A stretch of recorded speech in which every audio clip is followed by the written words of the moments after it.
Dear friends, precious souls who have come to this sacred place where heaven touches earth, allow me to take you tonight to a moment that changed my life forever. A moment I didn't seek, that I didn't plan, that I could never have imagined in my deepest dreams. Because there are nights in our lives that divide our existence into a before and after. And this was one of those nights. It was a night like any other, or at least that's what I thought. I had been praying, as I always did, in the quietness of my room. The lamp cast that soft light I so loved for my moments of communion with the Lord. I had my Bible open, worn from so much use, its pages marked by my tears and my pleas. But this night would be different. This night, the God of the universe had plans that I couldn't even suspect. I remember I had been wrestling in prayer for days. There was something in my spirit that troubled me, a thirst I couldn't quench, an emptiness that all my good works couldn't fill. It was as if God Himself had placed in my heart an expectation, an anticipation of something great that was about to come. Have you ever felt that? That sensation that you're standing on the threshold of something extraordinary, but you don't know what it is. Please subscribe to this channel, leave a comment telling us what country you're watching from, and give this video a like if this message is touching your heart. That night, while I prayed, I began to feel something strange in my body. At first I thought it was fatigue. Perhaps I had been on my knees too long, but no, it was something different. It was as if an electric current, but sweet, very sweet, began to course through my entire being. My hands started trembling first, and I said to myself, "Catherine, control yourself, this isn't normal." But the more I tried to control the trembling, the more intense it became. And it wasn't just in my hands, dear friends. It was as if every cell in my body had come alive, as if I had been connected to a source of power I had never experienced. My legs trembled, my arms trembled, my entire being seemed to vibrate with a heavenly frequency that I didn't understand, but that my spirit recognized as divine. And then, something happened that left me speechless for days. A presence, as real as you who are listening to me now, filled that room. It wasn't something I could see with my natural eyes, but my spirit perceived it with a clarity that amazed me. It was the Holy Spirit of the living God, and He had come to make His dwelling in me in a way I had never before experienced. The trembling intensified to such a point that I couldn't remain standing. I fell to the floor, but it wasn't a fall of weakness, but of reverence, of total awe before the majesty of what I was experiencing. It was as if the veil between heaven and earth had been torn in that small room, and I was being bathed by the same glory that the seraphim contemplate day and night. My lips began to move, but the words coming out weren't mine. It was a tongue I had never learned, words that flowed from the deepest part of my being like a river of pure worship. And although I didn't understand what I was saying, my spirit understood perfectly. It was as if for the first time in my life I was speaking the language of heaven, the language of perfect love between the Creator and His creature. Tears ran down my face, but they weren't tears of sadness. They were tears of indescribable joy, of a peace that surpasses all understanding, of a love so pure and so intense that my human heart could barely contain it. It was as if Jesus Himself were in that room, extending His pierced arms to me and saying, "My daughter, I have chosen you for something special." For hours, I don't know exactly how many because time seemed to have stopped, I remained in that supernatural condition. The trembling continued, the tongues flowed like honey, and that divine presence enveloped me like a mantle of glory. It was like being at the very throne of grace, experiencing a preview of heaven here on earth. But the most extraordinary thing, dear friends, wasn't just what I was feeling. It was what was happening inside me. I could feel how the Holy Spirit was making deep changes in my being, as if I were being recreated from the inside out. The doubts that for years had clouded my mind vanished like mist under the morning sun. The fears that had limited my faith melted before this manifestation of God's power. It was as if I had been living in black and white all my life, and suddenly, the world had filled with colors I didn't even know existed. The Bible I had read 1,000 times came alive with such deep meaning that I wondered how I could have been blind for so long. God's promises were no longer just words on a page, but living realities that pulsed with their own life in my heart. And then, in the midst of all this glory, I heard His voice. It wasn't audible to my natural ears, but it resonated in my spirit with crystal clarity. It was the voice of my Lord, sweet as honey and powerful as the roar of the ocean. He said to me, "My daughter, from this day forward, you will be my instrument. Through you, I will touch lives. I will heal broken hearts. I will manifest my power so that the world may know that I am God." In that moment, I understood that it hadn't been an accident, that the Holy Spirit came to me that night. It had been a divine appointment, planned from before the foundation of the world.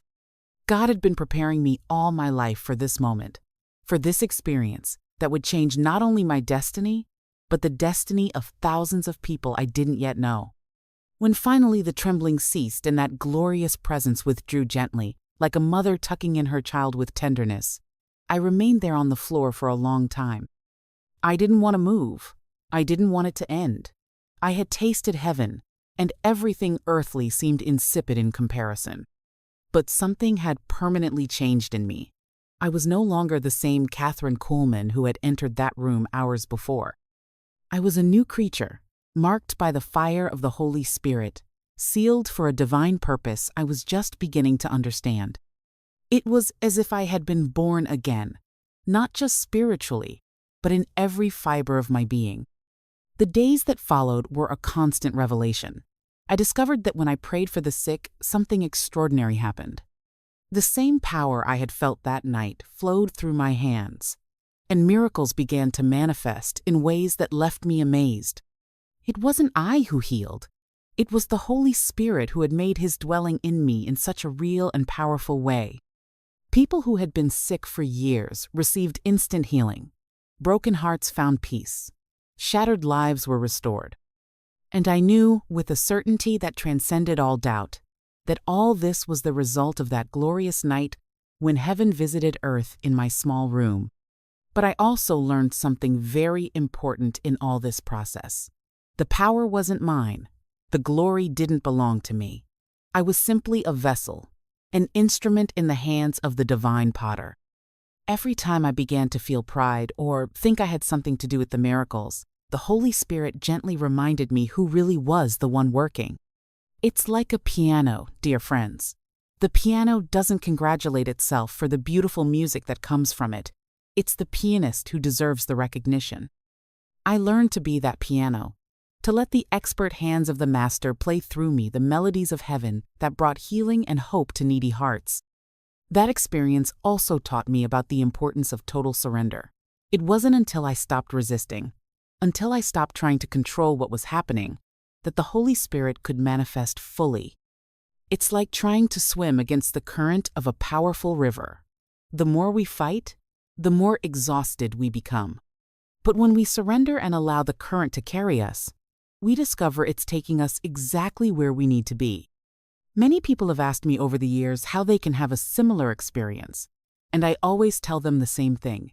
Don't seek the experience. Seek the God of the experience. Don't seek the gifts. Seek the giver of the gifts. Because when our heart is truly surrendered before Him, when our deepest desire is to know Him and serve Him, He will manifest in the way He knows is best for us. Not everyone will have exactly the same experience I had that night. God is creative, and He knows exactly what each heart needs. For some, it will be a gentle touch like a breeze. For others, it will be like consuming fire. For some, it will be in a moment of silent prayer. For others, it will be in the midst of congregational worship. What's important isn't how it comes, but that when it comes, we're ready to receive it. That night changed my perspective on everything. Prayer was no longer a religious duty, but an intimate communication with the living God. Worship was no longer singing songs, but entering into the presence of the King of Kings. Ministry was no longer human work, but a divine collaboration where God does the impossible through willing vessels.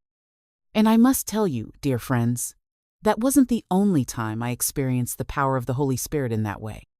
Throughout the years, at different moments and circumstances, He has come to me with that same glorious presence, reminding me who He is and who I am in His hands. Each time is like the first time, fresh and new, because His love never ages, His power never diminishes. But I've also learned that these supernatural experiences aren't for our entertainment or to make us feel special. They're to equip us, to transform us, to prepare us to touch lives that are desperate to know there's a God who loves them. Every miracle I've witnessed, every healing I've seen, has its roots in that night when the Holy Spirit made His glorious entrance into my life. If they asked me what was the most important moment of my life, I would undoubtedly tell them it was that night. It wasn't when I preached my first sermon. It wasn't when I saw my first miracle. It wasn't when crowds began filling auditoriums. It was that intimate, secret night where only God and I were there, when He decided to visit me in a way that would change my eternity. And as I share this with you tonight, I feel that the same Spirit who visited me then is here with us now. I can feel His presence moving among you, touching hearts, healing wounds, igniting fires of revival in spirits that have been dry for too long. Perhaps you have been waiting for your own night of visitation. Perhaps you have been praying, seeking, longing for something more from God, but don't know exactly what. Let me tell you that He is more willing to give Himself to you than you are willing to receive Him. His heart beats with love toward each of you, and His arms are extended, waiting for the moment when you surrender completely to Him. You don't have to be perfect to receive a touch from God. I certainly wasn't that night. You just have to be honest, be real, be vulnerable before Him. Come with your brokenness, come with your doubts, come with your fears, because it's in our weakness that His power is perfected. It's in our need that His grace abounds. That night, when my whole body trembled and I felt the Spirit enter me, I learned that God isn't interested in our religious performances. He's interested in our hearts. He doesn't seek to impress us with demonstrations of power to feed our ego, but to transform us from glory to glory until we reflect His character in this world that so needs His love. And now, as I conclude this story that is so precious to my heart, I want you to know that the same grace that reached me that night is available to you. The same Spirit who filled me to overflowing wants to make His dwelling in you. The same power that completely transformed my life is waiting to touch yours. Don't leave here tonight without having had an encounter with the living God. You may not tremble as I trembled. You may not speak in tongues as I spoke, but you can receive His touch, His love, His transforming power in the way He knows is perfect for you. Because at the end of the day, dear friends, it's not about the spectacular experiences we might have. It's about knowing the one who loves us with everlasting love, being transformed by His grace, and becoming instruments of His love for a world that is dying without Him. That night, when my whole body trembled, didn't just change my life, it changed my eternity. And that same opportunity is before you right now.